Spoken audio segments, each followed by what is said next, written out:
नमस्कार, स्वागत है आपका एटीवी इंडिया में। जैसा कि दर्शकों का जो डिमांड था कि जो यूपीएससी से रिलेटेड जो काफ़ी क्वेश्चंस हैं वो आज हम youngest IPS officer Shri Sachin Kumar Atulkar ji से डिस्कस करेंगे और आपको एक सचिव आंसर मिलेंगे। नमस्कार, स्वागत है सचिन जी आपका बहुत बहुत हमारे चैनल में। सर, बच्चों के ऐसे कई सवाल हैं यूपीएससी को लेकर कि 12th के बाद जिस तरीके से बच्चे स्टडी को अपने आगे लेते हैं तो वो चाहते हैं कि ग्रेजुएशन के साथ में यूपीएससी को कंटिन्यू रखा जाए तैयारी को लेकर, या ग्रेजुएशन करने के बाद उस तैयारी पे पूरा फोकस किया जाए। आप एग्ज़ाम अगर देखेंगे तो लगातार इसका जो पैटर्न है वो चेंज होता रहता है और कोई भी एक तरीके से इस प्रकार का बड़ा एग्ज़ाम क्वालिफाई नहीं कर सकता है कोई।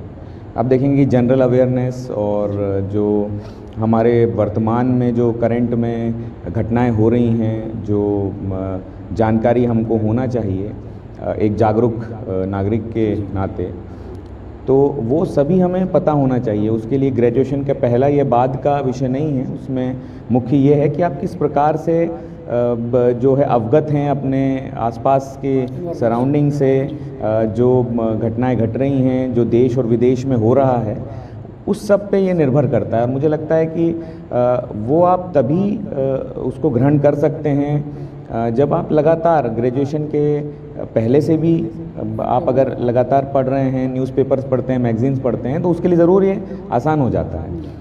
ऐसा नहीं है कि जो पहले नहीं पढ़ते हुए आए हैं मैगजीन न्यूज़पेपर्स वो नहीं कर सकते, ऐसा भी नहीं है। पर सामान्यतः अगर मैं कहूँगा, अगर मौका है तो व्यक्ति को जागरूक रह के ही रहना चाहिए और वही एग्ज़ाम में आपको मदद करता है। और जैसे ग्रेजुएशन में कई बच्चों का प्रश्न रहता है कि ग्रेजुएशन में इंजीनियरिंग हो या हम किसी अदर ट्रेड से ग्रेजुएशन कर रहे हैं, तो इसका भी कोई यूपीएससी में महत्व रहता है क्या? देखिए, यूपीएससी एग्ज़ाम सभी जो विषयों के छात्र हैं उनके लिए होता रहा है। क्योंकि जब मैंने एग्ज़ाम दिया तब तो लगभग 15 वर्ष हो चुके हैं मुझे सेवा में। तब 2 ऑप्शनल सब्जेक्ट हमारे हुआ करते थे। अब पैटर्न चेंज हो गया है। अब ज़्यादा जो है सामान्य जो विषय हैं उस पर फोकस किया जाता है। तो इस एग्ज़ाम में लगातार ये प्रयास रहा है कि सभी जो विषयों के विद्यार्थी हैं उनके लिए एक समान ये एग्ज़ाम रहे, जिससे कि विषय लेने के कारण एग्ज़ाम के परिणाम में उनके लिए कोई अंतर ना आए। तो कोई भी अगर छात्र है जो किसी भी विषय से अगर स्नातक है, ग्रेजुएट है, तो वो इस एग्ज़ाम के लिए अपीयर हो सकता है और इस एग्ज़ाम को क्वालिफाई कर सकता है। सर, सवाल है जैसे ग्रामीण क्षेत्र से जो बच्चे बिलोंग करते हैं उनके लिए कुछ लोगों का कहना है कि दिल्ली कंपलसरी है, तो क्या ऐसा सच में है कि बच्चे को दिल्ली का एनवायरनमेंट लेना पड़ेगा या वहाँ जाना पड़ेगा एक यूपीएससी को क्वालिफाई करने के लिए? तो इस बारे में आप क्या विचार रखेंगे? देखिए, ये तो एग्ज़ाम का रिज़ल्ट खुद ही बता देता है। अगर कोई भी विद्यार्थी एग्ज़ाम के रिज़ल्ट को देखेगा तो जो लोग क्वालिफाई कर रहे हैं वो सभी दिल्ली में नहीं थे। कुछ लोग तो पहले से नौकरी पेशा थे, वो भी क्वालिफाई कर रहे हैं, अपने कार्य के क्षेत्र में जहाँ पर स्थान है वहाँ रहकर पढ़ाई करी है। कुछ लोगों ने अपने घर पर पढ़ाई करी है और कुछ लोग बाहर भी गए हैं, जैसा दिल्ली आपने बताया। कुछ लोग अन्य शहरों में भी, बड़े शहरों में, नज़दीकी बड़े शहरों में भी आते हैं। उद्देश्य सबका ये रहता है कि कोई कोचिंग इंस्टीट्यूट और गाइडेंस मिल जाए। क्योंकि हम हमेशा किसी भी विषय को अप्रोच करने के पहले, किसी भी एग्ज़ाम को अप्रोच करने के पहले ये चाहते हैं कि कोई हमें ऐसा गाइडेंस दे दे जिससे हमारा समय की बचत हो जाए। ये ज़रूर है कि मैं कोई पर्टिकुलर शहर तो नहीं बोलूँगा, हो सकता है कि कई शहरों में अच्छे टीचर्स हों जिनको इस विषय में ज्ञान हो, एग्ज़ाम के पैटर्न के बारे में पता हो, तो एक दिशा ज़रूर वो दे सकते हैं। ये ज़रूरी नहीं कि दिल्ली ही जाने से एग्ज़ाम क्वालिफाई होगा, ऐसा नहीं है। लेकिन जहाँ पे भी आप रहें, अगर आप सेल्फ स्टडी से वो कर सकते हैं वो भी करें। अगर कोचिंग इंस्टीट्यूट आपके नज़दीक है, आप जाना चाहते हैं तो वो भी जा सकते हैं। कहीं पर कोई रोक नहीं है, आपको दिशा एक मिल जाती है, इससे आपके समय की बचत होती है, ये ज़रूर मैं कहूँगा।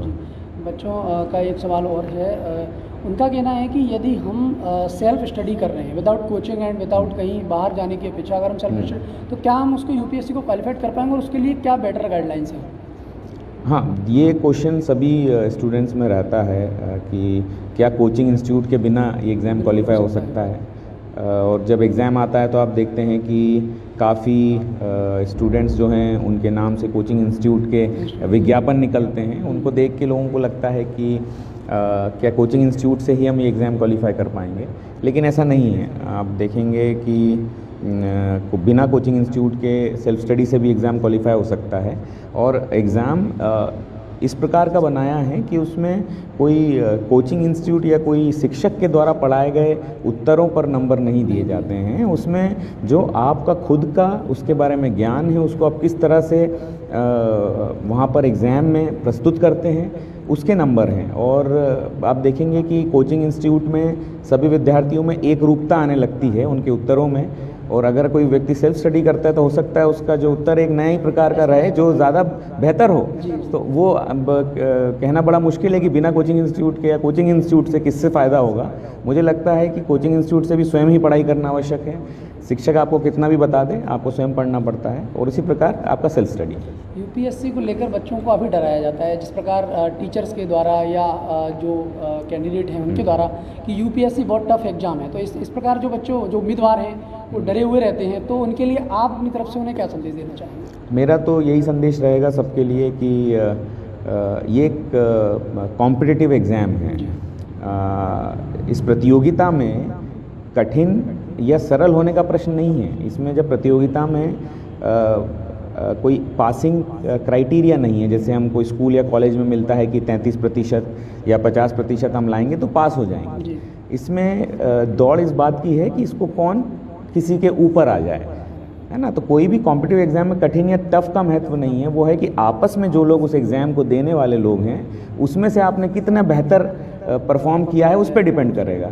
अगर कठिन है तो सबके लिए कठिन है, और अगर सरल है तो सबके लिए सरल है, फिर भी रैंकिंग बनती है। तो प्रश्न ये है कि आपने कितना बेहतर तैयारी करी है। आपका जो कंपटीशन है वो स्वयं से है, ना कि किसी दूसरे व्यक्ति से। आप पूरा उसका तैयारी करिए, और ऐसे बहुत से उदाहरण हैं, हर वर्ष ऐसे उदाहरण मिलते हैं जो ऐसे विद्यार्थियों ने एग्ज़ाम क्वालिफाई किया है जिनका पूर्व से कोई बहुत अच्छा मेरिटोरियस एजुकेशनल बैकग्राउंड नहीं रहा हो।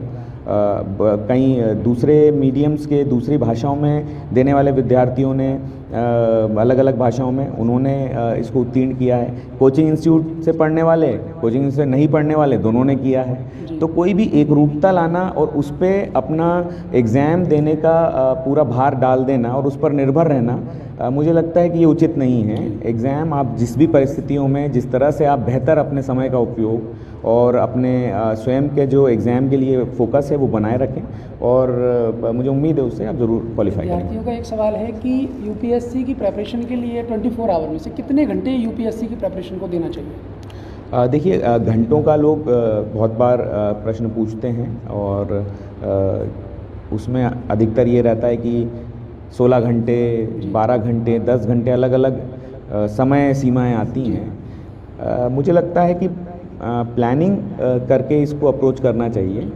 घंटों की जगह मुझे लगता है कि पूरा जो आपको उस एग्ज़ाम के लिए सिलेबस है, जो पूरा पढ़ाई करना है, उसका एक प्लान बनाना चाहिए। उस प्लान के हिसाब से आप डेली का टारगेट फिक्स कर सकते हैं। अब वो टारगेट कंप्लीट हो जाए तो हो सकता है आप 10 घंटे या 8 घंटे या 5 घंटे में कर सकते हैं, और हो सकता है ज़्यादा समय भी लग जाए। तो प्लान बनाइए और प्लान के हिसाब से चलिए। आपको लगता है कि आपका प्लान का कोई भाग को 10 घंटे लगते हैं तो आपको उस दिन 10 घंटे आपको पढ़ना पड़ेगा। अगर किसी दिन आपका 16 घंटे में हो रहा है तो 16 घंटे, किसी दिन 5 घंटे में तो 5 घंटे में भी हो सकता है। तो फिक्स्ड घंटों से एग्ज़ाम को तोलना मुझे लगता है सही नहीं है। मुझे लगता है सिलेबस के हिसाब से उसको विभाजित करके, हर दिन का एक टारगेट फिक्स करके और उस एम के साथ रहकर प्रत्येक दिन इसको अप्रोच करना चाहिए। स्टूडेंट्स का आखिरी सवाल है कि आपने किस प्रकार स्टडी को महत्व दिया और किस प्रकार आपने दिनचर्या रखी जो आपकी सफलता बहुत मतलब देखने लायक सफलता थी। तो ऐसे में आप उन्हें थोड़ा सा देखिए, मैंने भी जो अभी बताया आपको वही प्लान मैंने इसमें बनाया था कि पूरा सिलेबस का एक प्लान बना के प्रत्येक दिन का टारगेट तय किया था, और उसके हिसाब से ही मैं पढ़ाई करता था, जिससे खुद पे भी हम प्रेशर अनावश्यक नहीं लाते हैं कि इतने घंटे पढ़ाई करना है। अब कुछ समय किसी और कार्य में निकल गया तो फिर आपको लगता है अब तो बचा ही नहीं उतना टाइम, तो कैसे पढ़ेंगे। उससे अच्छा कोई एक आप प्लान ऐसा तैयार करिए जिसमें फ्लेक्सिबिलिटी हो, जिसमें कोई फिक्स किसी उत्तीर्ण छात्र ने बोल दिया कि उम्मीदवार ने बोल दिया कि मैं 16 घंटे पढ़ता, तो आपको लगे 16 घंटे से कम पढ़ने में हम इस एग्ज़ाम के लिए सिलेक्ट नहीं होंगे, ऐसा नहीं है। तो आप अपना स्वयं का प्लान बनाइए। मैंने भी अपना स्वयं का प्लान बनाया था। किसी भी जो कैंडिडेट जो पास हुआ है उसका फॉर्मूला हो सकता है कि दूसरे व्यक्ति पे ना वर्क करे। स्वयं का आप अपना फॉर्मूला बनाइए, आप गाइडेंस किसी से भी ले सकते हैं, लेकिन अपनी स्वयं की रणनीति और प्लान के हिसाब से एग्ज़ाम दी। धन्यवाद। आज हमारी मुलाकात बहुत अच्छे और यंगेस्ट IPS ऑफिसर से हुई, और नेक्स्ट मुलाकात अपनी ऐसी ही किसी नई शख्सियत के साथ होगी। तब तक अपना ख्याल रखें और सुरक्षित रहें। धन्यवाद।